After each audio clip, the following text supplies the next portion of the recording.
एक छोटे से गांव में रहने वाले रविदास नामक एक लड़के की कहानी है। वह गरीब थे, लेकिन उनकी आत्मा में ईश्वर का प्रेम था। रविदास ने कभी हार नहीं मानी और उन्होंने हमेशा अपने मार्ग पर चलने का निरंतर प्रयास किया। एक बार उन्होंने देखा कि वे जिन्होंने समाज में उच्च जाति को धारण किया है, वे लोग उन्हें नीचा देखते हैं। लेकिन रविदास ने इसे एक अवसर में बदला। उन्होंने अपने जीवन को ईश्वर की भक्ति और सेवा में समर्पित किया। रविदास जी ने कहा, हम सभी भगवान के प्रिय हैं, चाहे हम किसी भी जाति या वर्ण के क्यों न हों। उन्होंने समाज में एकता और समरसता का संदेश दिया और भगवान की भक्ति के माध्यम से समस्याओं का समाधान खोजा। रविदास जी की अनमोल वाणी हमें ये सिखाती है कि जीवन में समर्थ होने के लिए गरीबी, जाति या वर्ण का कोई महत्व नहीं होता है। महत्वपूर्ण है कि हमारा मन और आत्मा किसी भी समाज में सद्भावना और प्रेम के साथ रहे।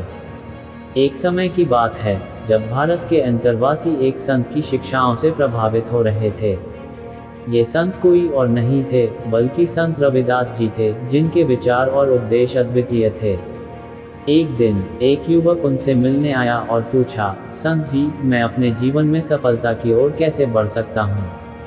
संत रविदास जी ने उससे कहा, प्रेम के साथ सभी के साथ निरंतर उच्च संदेश का पालन करो।